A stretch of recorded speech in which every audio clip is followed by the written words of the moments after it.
Selamat pagi, teman-teman sekalian. Dalam kesempatan ini, saya akan menjelaskan tata cara mengoperasikan modul penjualan, bagian dari C Accounting.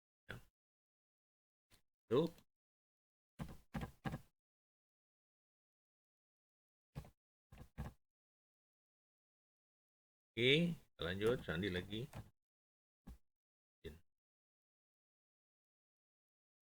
Dulu ya, ulang. Oke, penjualan itu adanya di sub persediaan ya. Nah, itu penjualan. Oke, kita masuk isi sandi izin. Nah, ini menu penjualan. Dalam menu penjualan ini, saya tidak membuatkan surat pesanan. Jadi kita tidak mencatat pesanan dari pembeli. Kenapa? Penjualan itu umumnya langsung pada pesanan. Jadi saya ngambil yang praktis, yang gampang dan umum. Kalau misalnya mau dibuatkan ya dibikin dulu programnya ya. Dulu saya pernah bikin. Oke. Apa yang kita lihat di sini adalah daftar debitur. Nah, ini daftar debitur.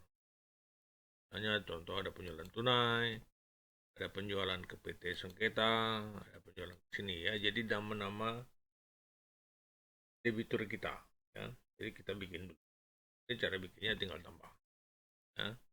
Hanya PT Indonesia Merdeka, Indonesia Merdeka ya. Indonesia Merdeka. Bisa lengkap, bisa simpel aja ya. Nah, tuh namanya gitu ya. Nah, penjualan itu ada penjualan kadang-kadang tunai ya. Kita tidak perlu menyebutkan kepada siapa karena tunai dia bayar. Tapi kalau kepada satu PT yang dia bayarnya mungkin 2 bulan lagi, itu kita perlu memberi nama. Ya. Nah, apa bedanya penjualan tunai sama penjualan kredit? Secara konsep, penjualan itu sama aja, mau tunai, mau kredit, sama saja. Bedanya cuman waktu pembeli itu membayar. Kalau tunai, kita kasih barang, beberapa detik kemudian dia bayar. Itu tunai. Tapi kalau kredit, kita kasih barang, dia bayarnya sebulan lagi. Nah, bedanya hanya di kapan pembeli itu bayar. Itu bedanya tunai sama kredit. Jadi cara input penjualannya, tunai atau kredit ya sama. Karena nanti yang berbeda bukan di penjualannya. Berbeda di penerimaan untuk pembayaran penjualan itu ya. Jadi kalau kita input di sini, nanti sama saja kredit tunai ya. Oke, kita lihat ini ada jenis penjualan. Apa ini jenis penjualan? Nah, jenis penjualan ini dibuat sedemikian rupa ya. Kodenya itu kita ingin mengatur nanti kalau penjualan itu di jurnal itu akun-akun yang terhubung apa saja. Nah, coba kita perhatiin. Kemungkinan ada PPN ya terhubung. Kemungkinan ada diskon terhubung. Mungkin ada piutang. Pasti ya kalau kita jual itu piutang, baik piutang itu tunai ataupun piutang kepada konsumen yang bayarnya mungkin 3 bulan lagi. Sama saja, dua-duanya piutang. Yang tunai piutangnya hanya beberapa detik, kalau yang kredit itu bisa beberapa minggu ya. Kemudian penjualannya sudah kita tentukan di 41, kemudian HPP-nya kita tentukan ya. Ini caranya di sini kita atur misalnya 41 1. Ini penjualan. Nah, ini diklik biasanya, terus ini dicatat ya supaya sama akunnya. Oke, catat. Ini gitu caranya ya. Jadi ini adalah cara mengatur perkiraan-perkiraan yang akan berhubungan dengan transaksi jual. Kenapa kita atur? Supaya komputer itu jurnalnya bisa otomatis ya.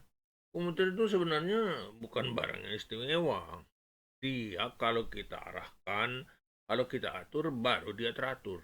Baru dia mengerti saya harus ngapain. Ya. Berikutnya adalah unit penjualan. Ini biasanya diperlukan kalau penjualan itu ada beberapa unit, misalnya unit Surabaya, mungkin unit Bandung, ya. Jadi ada beberapa unit penjualan, maka ini diatur. Tapi kalau nggak ada, ini nggak diperlukan, ya. Oke, kita keluar. Nah, sekarang saya mulai dengan mencatat transaksi penjualan. Jadi tidak ada kita menerima pesanan dari konsumen baru nanti ini udah dikirim, ini sudah dibikin faktur. Bisa seperti itu, tapi nanti sistemnya panjang dan repot. Sistem itu kalau panjang dan repot, lama-lama ditinggal, malas pak, ya. Jadi ini saya hanya mengambil sistem yang praktis saja, yang mudah dan memang umumnya orang jual barang langsung, ya. Oke, mencatat transaksi. Oke, nomor baru, misalnya saya jual pada tanggal 31 misalnya, ya. Hari penjualannya ini, hari lagi ini. Nah, saya misalnya sekarang yang pertama saya jual tunai. Gak perlu kita sebutkan orangnya, sebentar lagi dia bayar, ya. Oke, jatuh temponya tanggal yang sama nih, misalnya tanggal 31. Oke, barangnya apa ini? Kita mau jual yang Dell misalnya, ya. Yang Dell kita mau jual. Yang Dell itu yang ada stoknya adalah yang notebook ini, ya. Ini. Nah, tuh lihat, ya. Ada stoknya tuh. Ya. Jadi kuantiti yang kita jual misalnya 2. Harga satuannya misalnya kita jual 13 juta. Kita hitung. Kita simpan. Nah, itu cara nginput penjualan. Coba kita lihat hasilnya. Ini membentuk jurnal nggak? Oh, sudah ada, ya. Piutang usaha pada penjualan barang. Kok nggak PPN, nggak ada diskon, ya? Karena memang ini di waktu kita bikin, ininya kosong. PPN diskonnya nggak ada, ya. Ini kalau ini kita isi, misalnya PPN-nya kita isi, taruh misalnya 11%, misalnya gitu, ya. Hitung, simpan, kita lihat lagi jurnalnya. Oh, ada, ya, PPN-nya. Jadi dia hanya akan menjurnal kalau ada nilainya, ya. Itu juga dengan diskon. Misalnya saya ubah lagi, saya kasih diskon lagi, misalnya 10%. Nah, hitung, simpan. Nah, itu ini jurnalnya akan muncul nih, tuh ada potongan penjualan, ya. Di piutangnya sekian. Jadi komponen-komponen ini akan berisi kalau ada nilainya. Kalau kita kosongin, dia tidak akan ada nilainya, ya. Sekarang saya coba lagi. Ini saya coba cetak faktur. Nah, ini faktur. Penjualannya seperti ini, ya. Nah, ini kesatuan, jumlah harga, potongannya, terus PPN, ya. Nah, terus kan, ya. Oke, ini saya kembalikan dulu ke sini. Saya balik, ini saya nolin aja, ya. Nol. Nol. Hitung, simpan. Gitu, ya. Jadi perhatikan, ini penjualan tunai atau kredit sama saja, ya. Bedanya nanti Nah, kita lihat cek jurnal. Di sini hanya ada piutang usaha dan penjualan barang. Kok harga pokoknya nggak ngikut? Nah, ini persoalannya, ya. Untuk inventory system, itu nilai harga pokok dihitung itu dengan metode FIFO atau average. Jadi pada waktu kita menghitung kartu, ya, dia akan ngitungnya pada waktu kita membuat kartu stok. Jadi kalau kita baru input penjualan, yang belum menghitung, ya, belum menghitung berapa nilainya. Kalau kita bikin program tiap kali penjualan ngitung harga pokok, nah itu programnya jadi lambat, itu tiap kali input ngitung lagi. Nah, nanti ngitungnya nanti bareng-bareng aja, ya. Coba kita satu lagi, ini penjualan kepada tunai, ya. Sekarang saya input satu lagi, nomor baru lagi, ya. masih tanggal yang sama, tapi sekarang penjualannya kepada misalnya ini Indonesia Merdeka ya. Terus jatuh temponya sama. Sekarang kita belinya adalah misalnya Acer ya. Acer dari Acer yang notebook ini kalau nggak salah ini. Ada sisa 5. Coba berarti ini saldo barang 5 ya. Kalau kasih 6 mau nggak? Hitung. Oh, ada harganya belum ya, harganya belum. Kita isi harganya 14 juta. Hitung. Nah, ini mau ya. Jadi ini sebenarnya nggak bagus ya. Jadi kalau ini menjual seperti ini, itu nanti jadi negatif ya. Jadi kita harus hati-hati. Lihat ini, wah ini ternyata maksimum ya, saya jual satu aja lah ya. Hitung. Simpan. Nah, gitu ya. Jadi di sini diberitahu ada saldo barang sekian. Jadi supaya tidak namanya tidak salah untuk bisa juga dikunci. Kadang kalau penjualan itu jangan dikunci. Biasanya dijual dulu baru nanti inventory ditambah. Tapi kalau untuk pengeluaran barang itu saya kunci. Oke. Jadi sekarang ada dua nih ya. Ada dua. Ini jualan cetak jurnal. Ini penjualan barang kepada Indonesia Merdeka ya. Yang ini penjualan tunai ya. Nah, karena belum ada harga pokok, kalau ingin tahu harga pokoknya, kita harus hitung dulu di inventory ya. Ini kita masuk ke kartu stok. Yang hitungnya di sini. Nah, menu hitungnya di sini ya. Di kartu stok itulah kita ngitung berapa harga pokok barang-barang yang dijual atau yang dikeluarkan. Hitung, kita cari di sini, kita cari nama, asal aja dulu, kita cetak kartu. Nah, coba sekarang perhatikan ya. Ini ada Acer tanggal 30 penjualan kepada Indonesia Merdeka. Nah, dia ngisi nih harganya ya. 10 juta harga pokoknya. Kemudian Dell ya. Dell ini ada penjualan kepada ini penjualan tunai. Nah, dia ngisi tuh harga pokoknya adalah 20 juta karena kita jualnya 2. Nah, ini kartu stoknya sudah ngitung. Nah, kalau kartu stok udah ngitung, maka di sini di penjualan ini kalau sekarang saya cetak lagi jurnalnya ya, cetak jurnalnya ini jurnal tuh, pokoknya ikut ya. Nanti secara sistem itu dia otomatis ngitung. Jadi setiap kita bikin laporan keuangan itu perhitungan kartu stoknya ada otomatis ya gitu. Jadi kalau harga pokoknya sudah ketemu, baru dia jurnal ya. Oke, ini juga ada jurnalnya, jurnal. Nah, tuh harga pokoknya ngikut barang. Jadi kita tidak repot. Kalau ini dikerjakan manual, wah itu saya nggak sanggup ya. Saya dulu pernah jadi chief content, suruh ya waduh itu bisa berhari-hari itu ya. Nggak bisa sesaat seperti ini nggak bisa. Oke, saya kira itu cara kita nginput penjualan ya. Nah sekarang saya lihat ini laporan penjualannya seperti apa, kita cetak. Nah tuh ya laporan penjualannya. Nah, ini penjualan. Kita sudah buktikan bahwa tadi di inventory sudah masuk ya. Nah, sekarang kita buktikan dulu nilai inventory kita jadi berapa ya. Oke, kita masuk ke sini. Kita lihat persediaan. Nah, ini kita hitung. Kita klik ini, kita klik ini, klik ini. Coba kita lihat. Nih, inventory kita menjadi 86.375 karena sudah ada yang dijual ini ya. Di neraca harus sama persis ini. Kalau nggak sama, salah. Ya. Jadi neraca itu kan gambaran seluruh aset kita dan utang kita dan modal kita. Nah, sedangkan inventory ini gambaran detail daripada komponen neraca. Jadi neraca itu rekap lebih banyak kepada jumlah rekapnya. Detailnya ada di inventory system ya. Coba diingat-ingat 86375 ya. Saya keluar, keluar, kita masuk sini,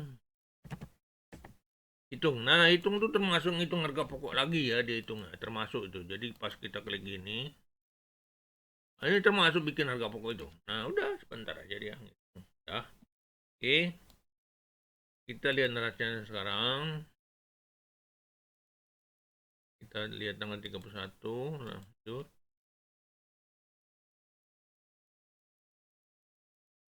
Nih, tinggal 86 tuh ya. 86 rinciannya ini tuh.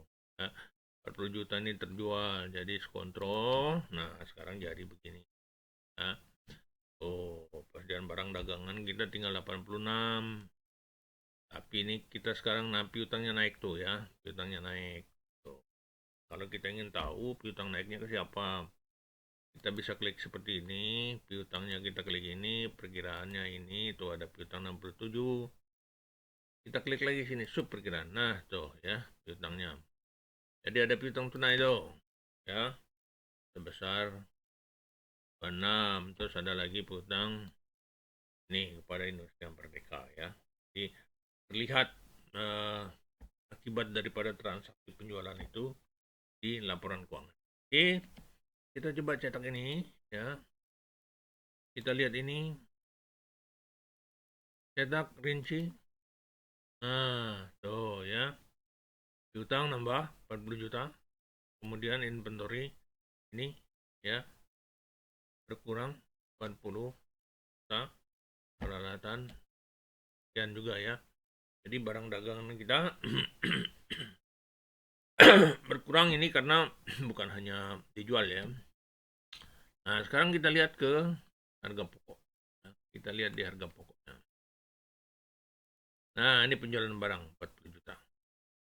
Harga pokoknya 30 juta ya. Tuh. Jadi otomatis. Nah, ini kalau kita lihat ini, nah ininya seimbang. Ya. Oke. Jadi begitu bagaimana hubungan antara modul penjualan dengan laporan keuangan ya. Jadi berlangsung otomatis. Nah, kita lihat rugi laba sekarang. Kita lihat rugi laba. Cetak. Tuh, langsung kelihatan ya. Ini ada penjualan. Ini harga pokok tadi otomatis. Jadi inilah keuntungan kita sekarang ya. Jadi dengan menggunakan aplikasi kita bekerja menjadi lebih mudah, namun secara hasil menjadi lebih maksimal ya. Jadi nggak repot-repot ngitung harga pokok yang mana, itu semua sistem yang ya. Jadi dengan adanya aplikasi ini sebenarnya kita sudah membayar akuntan melewat aplikasi yang kebetulan yang bikin aplikasinya juga akuntan ya. Jadi saya ini profesinya akuntan, bukan programmer. Akuntan belajar program. Jadi waktu saya bikin aplikasi ini, saya nggak nanya sama siapa. Saya udah ngerti duluan, ya.